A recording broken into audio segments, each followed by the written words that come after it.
11 साढ़े 11 बजे 15-20 लोग आया था।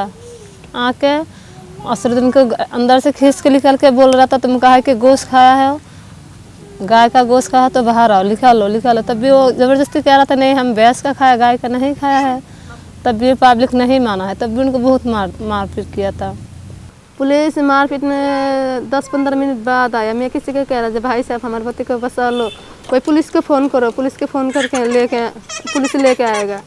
मैं कह रहा जनाब हम किसी को फ़ोन करो, फिर पता नहीं कौन फ़ोन किया था पुलिस को। पुलिस फ़ोन करने के बाद 2 मिनट बाद आया, आके मेरे पति को ले गया था। उस जुग्गी वाले से एक लड़के आदमी को लेकर आके रास्ते में पिटाई की उसकी। उससे बार बार बोल रहे हैं कि तुम लोग क्या खाते हो, सचमुच बोलो। तो उन जुग्गी में जाके देखा कि वहाँ पे उनको मीट मिला। नमस्कार, जनसत्ता की चुनावी यात्रा हरियाणा पहुंच चुकी है और इस वक्त जहां मैं मौजूद हूं ये है चरखी दादरी। चरखी दादरी से थोड़ा कुछ किलोमीटर आगे आ गए हैं हम। बाढ़ेड़ा गांव का नाम है और इसी गांव में एक हादसा हो गया है। ठीक 1 हफ्ते पहले की बात है, ये 6 दिन पहले की बात है, जब इसी गांव में 2 निवासियों को बुरी तरह से पीटा जाता है, ये आरोप लगाकर कि वो गौ का मांस पकाते हैं और खाते हैं। इस मुद्दे के तय तक पहुंचने के लिए तो हम यहाँ आए ही, लेकिन साथ ही हमें यहाँ पे इनके परिवार वालों से जो इन बस्तियों में रहते हैं इनसे हमने जानने की कोशिश की कि इस वक्त वो क्या महसूस कर रहे हैं। क्या ये चुनावी मुद्दा है किसी तरीके से, क्या ये चुनाव के लिए ही ऐसा कुछ एक घटना हो जाता है जहाँ पे पुलिस की तरफ से भी ज़्यादा क्लैरिटी नहीं है कि आखिर उस दिन हुआ क्या। ये क्या कोई मतलब पूरे हरियाणा के अलग अलग स्थानों के लोग हैं, सब बाहर के लोग हैं, मतलब बनाने वाले भी पूरे हरियाणा की संघ है, गोरक्षा दलित संघ बनी हुई है हरियाणा की। ठीक है, इसमें कुछ नहीं है। मेन बात यह है कि यहाँ भी उनकी कम्युनिटी बनी हुई है थोड़ी सी, मतलब विधानसभा क्षेत्र से गोरक्षा की। अच्छा, तो खास नहीं इसमें। तो ये विधानसभा क्षेत्र का ही एक गौरक्षक दल है। चौटाला विधायक का क्षेत्र है, दुष्यंत चौटाला की माता जी मुख्यमंत्री रहे हो। ये बगीचा कलाली का गाँव एरिया है। पुलिस प्रशासन को तो सौंप दिए थे, वो जो खाने वाले हैं पुलिस थाना लेके चली गई। और जो झगड़ा हुआ है वो उसके बाद हुआ, वो कौन है कौन नहीं उनके बारे में पता नहीं चल पाया कि गोरक्षक दल से जुड़े नहीं थे वो लोग। इतने गोरक्षक दल वाली टीम का ये मांस बनाते गोरक्षक गो का। तो वो 3-4 इन्हें बनाई हुई सब्जी थी। इनसे पूछा क्या सब्जी है, इन्हें गो का है, खुद ही बोले गो का मांस है, ठीक है। फिर इन्हें बुला ली, सब आ रखी थी मुझे गो का मांस बनाते हैं। तो फिर तो विरोध होना था, गोरक्षक दल आ गई, पुलिस आ गई। तो हमने क्या किया, पुलिस ने उनको वहां से इन पकड़ा, यहाँ से 5-10 को, और गोरक्षक ने थाना ले गई। मतलब सैंपल के लिए डॉक्टर बुला ली, सैंपल भरेंगे, डॉक्टर आ जाएंगे। तो डॉक्टर कैसे कहेगा कि गो का मांस है, सैंपल में ना तो नहीं कर सकते। उसके बाद सैंपल के लिए लोग थाना में थे। जो झगड़ा हुआ है वो इन जोगी से लेना देना नहीं। कहने की बात है, ये भी मुस्लिम था, वो भी मुस्लिम था। उसके भरोसे उनको, वो नुलई कबाड़ का काम करते, उनका मतलब रिलेशन है, आना जाना है। अच्छा। तो कुछ लोग जाके उनको बुला गए जाके। तो वो एक बस स्टैंड के सामने कोई गली है, उस गली में उसको पीटा है। पीटने के बाद उसको ले गए कहीं बाहर। वहाँ क्या है उसके साथ वो पता नहीं तक। 26 तारीख को शाम को 7 बजे एक बंदा आया था हमारे पास, आके कह रहा तुम कहाँ का रहने वाला हो, कहाँ रहता हो, हमको आधार कार्ड दिखाओ आपका। फिर हमने सबको दिखा दिया, हमारा जितने आधार कार्ड था हम सबको उनको दिखा दिया था। मेरा नाम जाहिरुल इस्लाम है, मैं असम के रहने वाला हूँ, बरपेटा डिस्ट्रिक्ट से। तो हम यहाँ हरियाणा में कबाड़ सूखने के काम करने के लिए आया था। बस उसके बाद ये हादसा हो गया हम लोगों के साथ। 2 महीना हुआ है। क्या सोच के आए? सोच तो होता ही है, लेकिन हम लोग आए थे कमाने के लिए आए थे कि यहाँ आके कुछ पैसा वैसा जमा करके घर में जाके हम लोग आराम से फैमिली के साथ रह सके, इसलिए ही तो आए थे। 27 तारीख को हम लोग तो सुबह काम पे चले जाते हैं, हम लोग सारा काम पे चला गया था। तो हम लोगों को करीब 10 साढ़े 10 बजे जुग्गी से फ़ोन आया था, हम लोगों को घर से फ़ोन आया था कि यहाँ पे कुछ लड़का लोग आया हुआ है, 10-15 लड़का लोग आया हुआ है। तो आके हम लोगों का खाना वाना जो है वो चेक कर रहा है कि तुम लोग गौ मांस खाते हो, गाय का मांस खाते हो।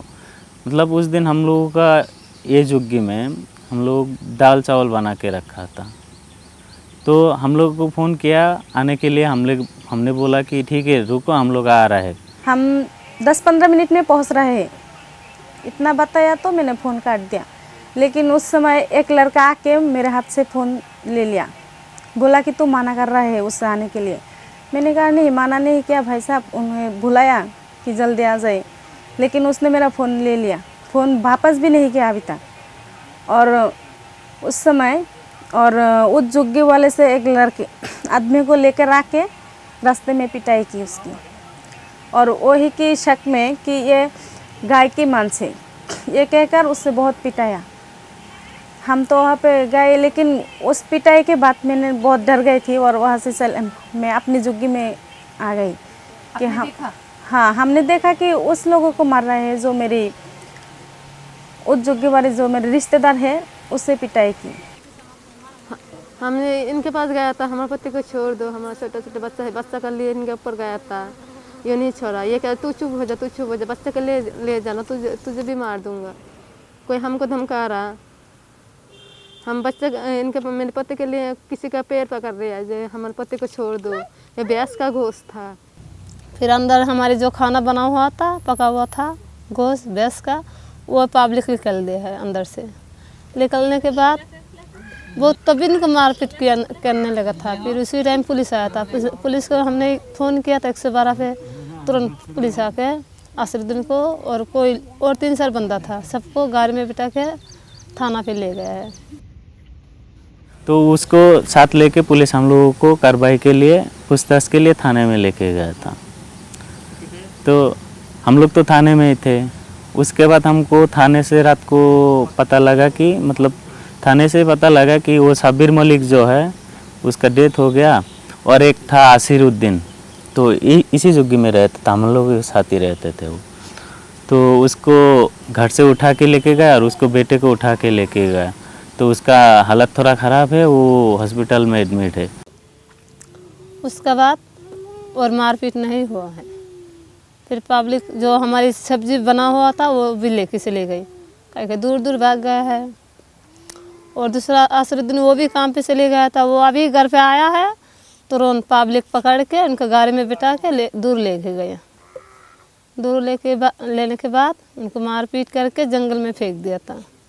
उसको लेने के बाद फिर दूसरा एक बंदा और था, वो भी कलकत्ता का था।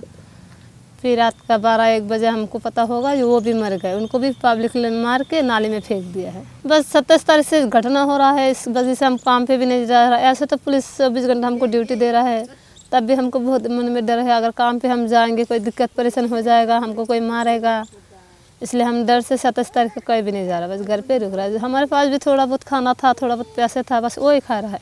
हम ये चाहते हैं हम गाँव से ले जाएंगे, हम आसाम का लोग हैं, हमको आसाम भिजवा दो।